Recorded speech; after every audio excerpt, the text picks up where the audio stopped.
दोस्तों, जिस तरह ताली कभी भी एक हाथ से नहीं बजती, उसी तरह एक अकेला व्यक्ति लंबे समय तक किसी गलत या सही काम को खुद अकेले नहीं बढ़ा सकता। इसके लिए उसको उसके ही जैसे लोगों की जरूरत पड़ती है।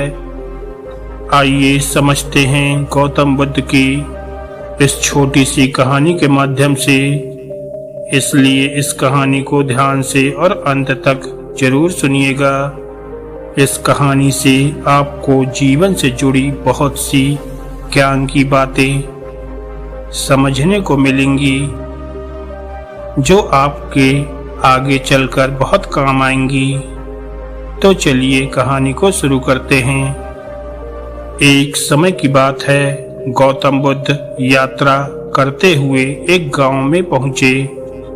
उस गांव में एक चरित्रहीन स्त्री रहती थी, जो कि बुद्ध को देखकर बहुत आकर्षित हुई। वह रोज बुद्ध को देखती और हमेशा बुद्ध से बातें करने की कोशिश किया करती थी, लेकिन उसे कभी भी मौका नहीं मिलता था, क्योंकि गौतम बुद्ध के आसपास कोई न कोई हमेशा ही मौजूद रहता था। एक दिन ऐसा आया कि गौतम बुद्ध अकेले थे। तभी मौका पाकर वह चरित्रहीन स्त्री बुद्ध के पास पहुंची। चरित्रहीन स्त्री बुद्ध से बोली, क्या आप इस गांव में नए हैं? आपका यहाँ कैसे आना हुआ? तब गौतम बुद्ध बोले, मेरा तो यही कार्य है, गांव-गांव जाकर लोगों को ज्ञान देना। फिर चरित्रहीन स्त्री बोली, आप दिखने में तो बहुत ही आकर्षक हैं, बिल्कुल एक राजकुमार की तरह। आपने युवावस्था में ही ये गेरुआ वस्त्र क्यों धारण कर लिया? बुद्ध बोले, मेरे जीवन के 3 सवाल थे, जिसका जवाब खोजने के लिए मैंने गेरुआ वस्त्र धारण किया था। एक बीमार आदमी, एक बूढ़ा व्यक्ति और मृत्यु।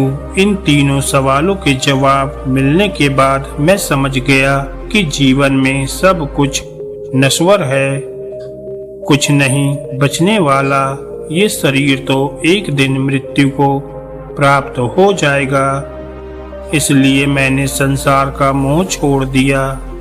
गौतम बुद्ध की बातें सुनकर वह चरित्रहीन स्त्री बहुत ही प्रभावित हुई, क्योंकि उससे आज तक किसी भी पुरुष ने इस प्रकार की बातें नहीं कही थी।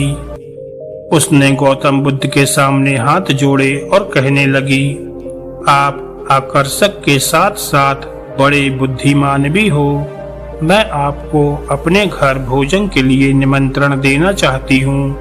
गौतम बुद्ध बोले, ठीक है, मैं आपके घर भोजन पर जरूर आऊंगा। जब गौतम बुद्ध और उस चरित्रहीन स्त्री की बातें चल ही रही थी, तभी सरपंच और कुछ गांव वाले गौतम बुद्ध के नजदीक आने लगे। उन्होंने दोनों को एक साथ देख लिया। चरित्रहीन स्त्री ने जैसे ही लोगों को अपनी तरफ आते हुए देखा, तो वह जल्दी से वहां से निकल गई। सरपंच और गांव के कुछ लोग गौतम बुद्ध के पास पहुंचे। सरपंच बोले, आप और उस चरित्रहीन स्त्री के बीच क्या बातें हो रही थी? गौतम बुद्ध बोले, उस स्त्री ने मुझे भोजन के लिए अपने घर पर आने का निमंत्रण दिया है। ऐसा सुनते ही सरपंच और गांव वाले एक दूसरे की तरफ देखने लगे। सरपंच बोले, हे बुद्ध, आप इतने महान हो, कृपया करके उस स्त्री से दूर ही रहो। गौतम बुद्ध बोले, लेकिन क्यों? तब सरपंच बोले, क्या बताऊं बुद्ध, मुझे बताने में भी शर्म आती है। वह स्त्री चरित्रहीन है। आप जैसे महापुरुष उसके यहाँ भोजन पर जाएं, ये तो बड़े अपमान की बात होगी। गौतम बुद्ध बोले, क्या तुम्हारे पूरे गांव में सिर्फ वही एक स्त्री चरित्रहीन है? सरपंच बोले, हाँ बुद्ध, उसने बहुत सारे लोगों का घर उजाड़ दिया है।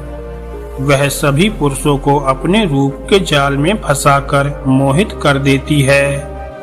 उसकी धूर्तता और नीचता की कोई हद नहीं है, इसलिए मैं आपको आपके भले के लिए ही बता रहा हूँ। गौतम बुद्ध बोले, सरपंच जी, क्या आप मुझे एक हाथ से ताली बजाकर दिखा सकते हो? सरपंच बोले, ये आप क्या कह रहे हो? एक हाथ से ताली कैसे बज सकती है? तब बुद्ध बोले, चलो आपको इस बात का तो ज्ञान है कि ताली कभी भी एक हाथ से नहीं बजती। यदि वह स्त्री चरित्रहीन है तो इसका अर्थ ये है कि तुम्हारे गांव के पुरुष भी चरित्रहीन हैं। बुद्ध की ये बात सुनकर सरपंच और गांव के लोग सभी शर्मिंदा हो गए।